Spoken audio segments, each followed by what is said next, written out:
Such attain the powers, psychic faculties, and self-control, are thoroughly adept in the Samadhis, and are there awakened to enlightenment, but the transformed ones are awakened here.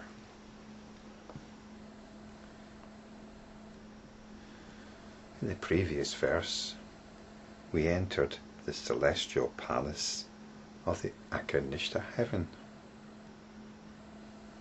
where all evils are discarded.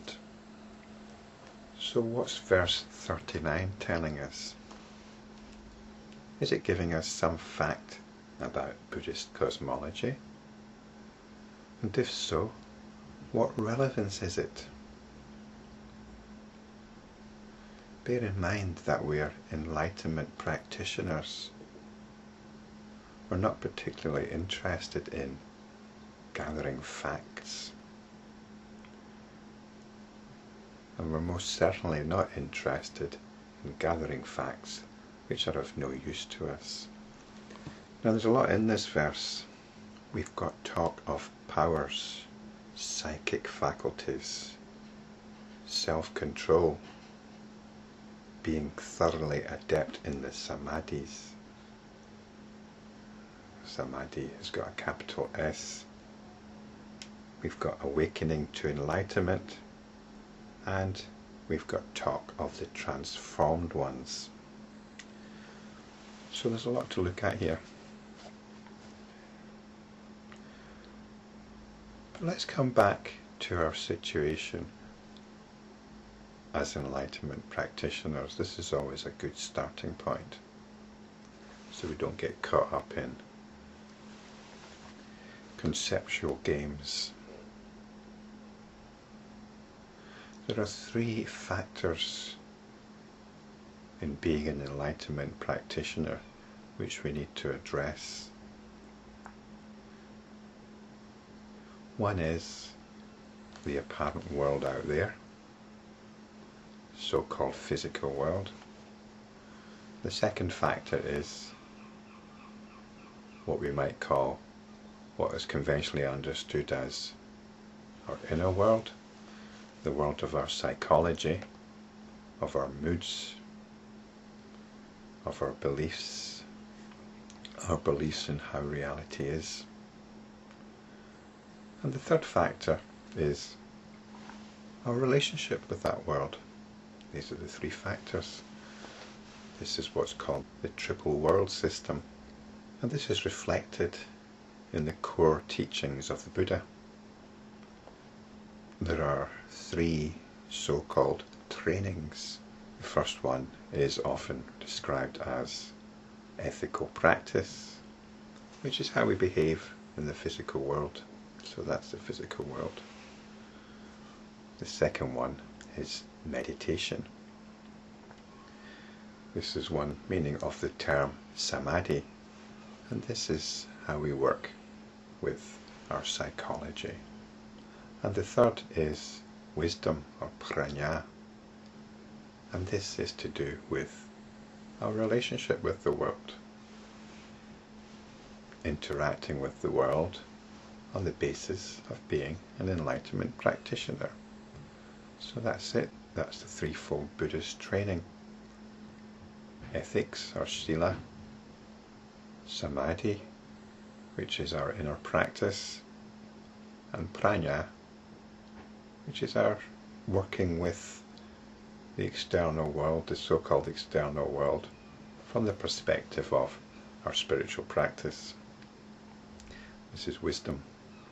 Now, enlightenment practice is about coming back to realization.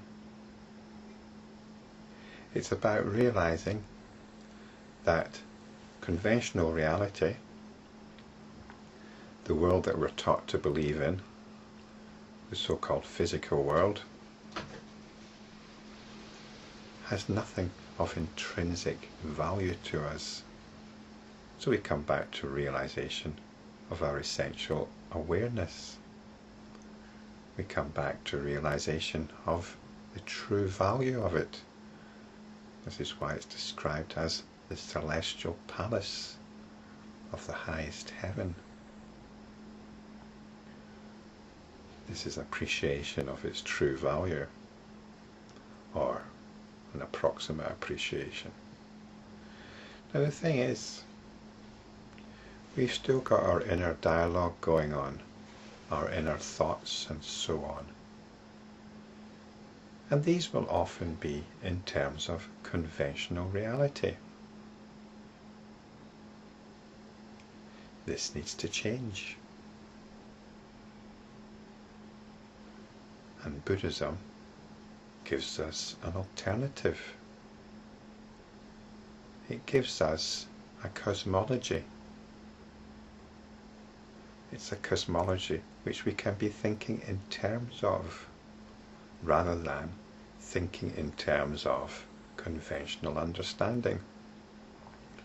We must bear in mind that it's no more real than conventional understanding, but it's a very useful tool, a very useful mechanism for constructing our own context for our enlightenment practice. I'm pretty sure I'll be looking at this cosmology in more detail as we go along.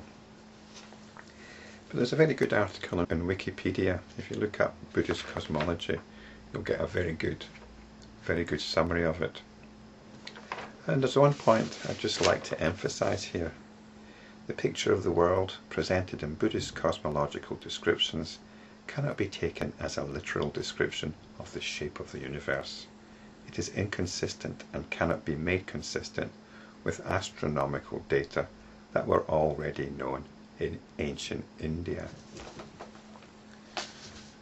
So if at any point your scientific mind comes into play and thinks, well, this is a lot of rubbish, it doesn't fit the facts, well, this was already known at the time, that this was not supposed to be a literal description of the universe. Buddhist cosmology gives us a whole hierarchy of heavens and hells and so on. And if you're of a scientific disposition, you might have a problem with this. But your scientific disposition is part of conventional reality. And I'm not suggesting that this Buddhist cosmology is more true than the scientific one.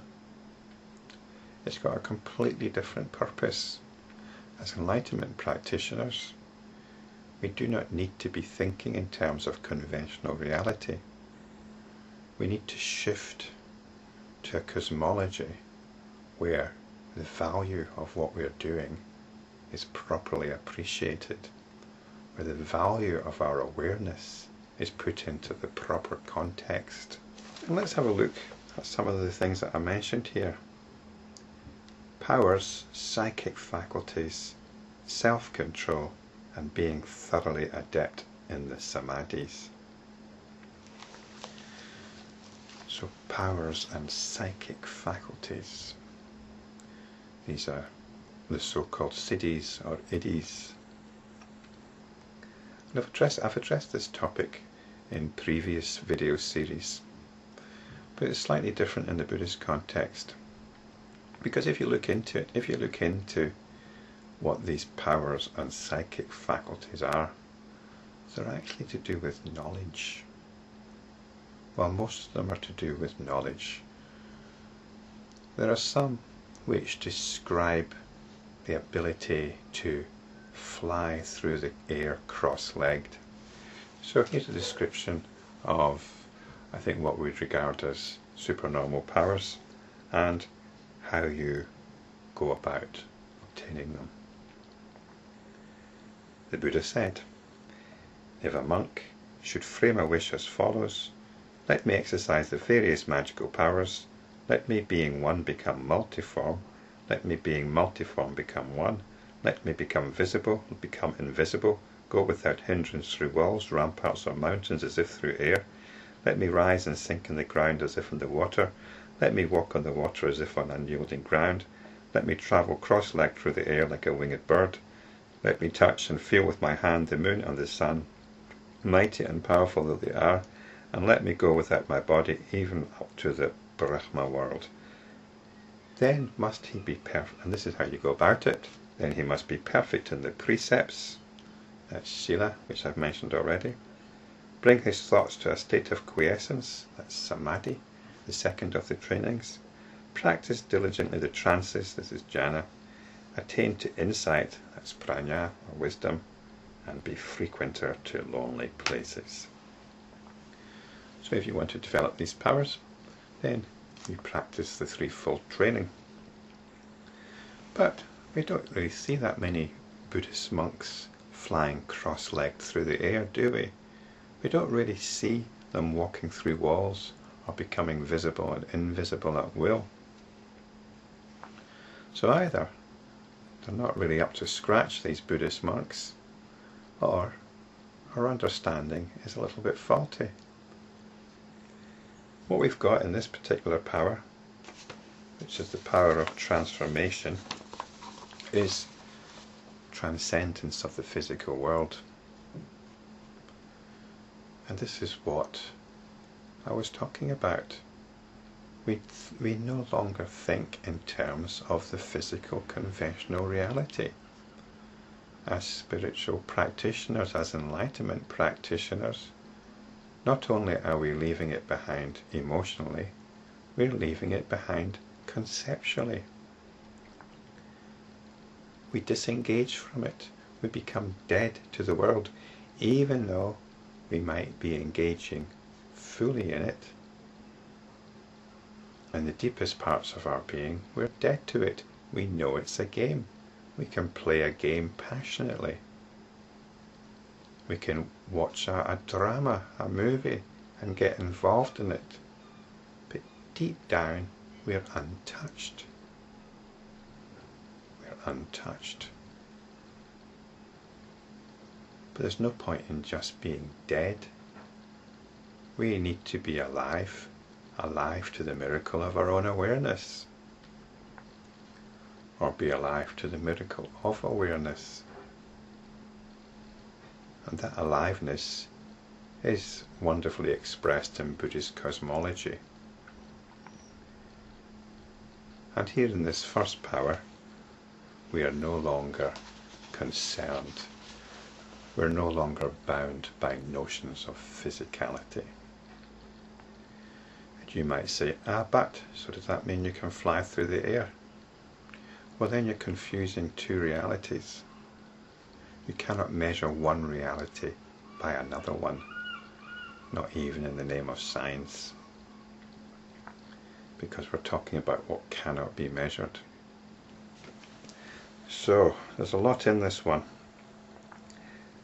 and I should probably leave talking about these other factors to another video, but I should mention the transformed ones, because the whole point here is that we use this information in the proper context.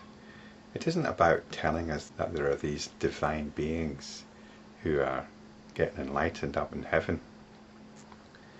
It's talking about the divine nature of enlightenment. That's what we touch. We touch that heaven. But we're working with our relationship with conventional understanding, with physical reality. This is where the transformation happens. This is our transformation body. The transformation from identifying with limited conventional material understanding to identifying with enlightenment. This is awakening to enlightenment. So in other words, it's not about disappearing into some blissful state of consciousness. It's about being here and dealing with what arises and using it as an opportunity to remember our essential nature. This is the transformation. Rather than seeing the world as a hindrance, see it as an opportunity. We are transforming it, and in doing so, we are being transformed.